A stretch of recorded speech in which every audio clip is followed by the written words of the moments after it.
Le ministre a répondu à plusieurs questions qui préoccupent les Gaspésiens, notamment le retour du rail, qui se fera finalement sans train passager, mais jusqu'à Gaspé. Si vous me demandez pourquoi on n'a pas fait l'annonce cet automne comme j'avais dit qu'on le ferait, c'est parce que le consensus a évolué. Les analyses vont se faire au ministère des Transports pour voir comment on peut, avec les sommes qui sont disponibles, faire plus long dans un trajet différent parce qu'il n'y aura pas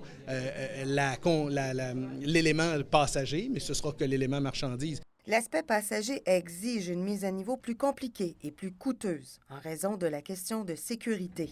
Le scénario privilégié sera donc la mise à niveau du rail de Matapédia à Gaspé uniquement pour le transport de marchandises.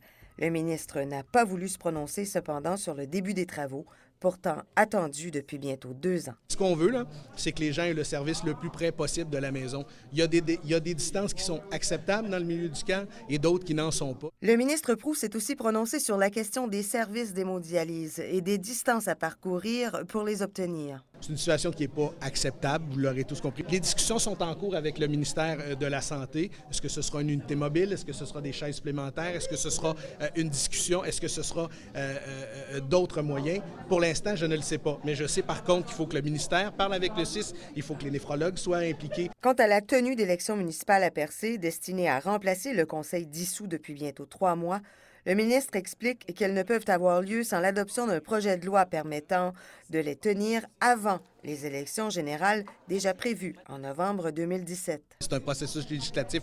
Alors, il faut attendre l'ouverture de l'Assemblée nationale. Ce sera fait dans les prochaines semaines. Pour le ministre Proulx, la question du transport, notamment la mise à niveau du rail, demeure le dossier prioritaire pour 2017. Karine Boudreau, Carleton-sur-Mer.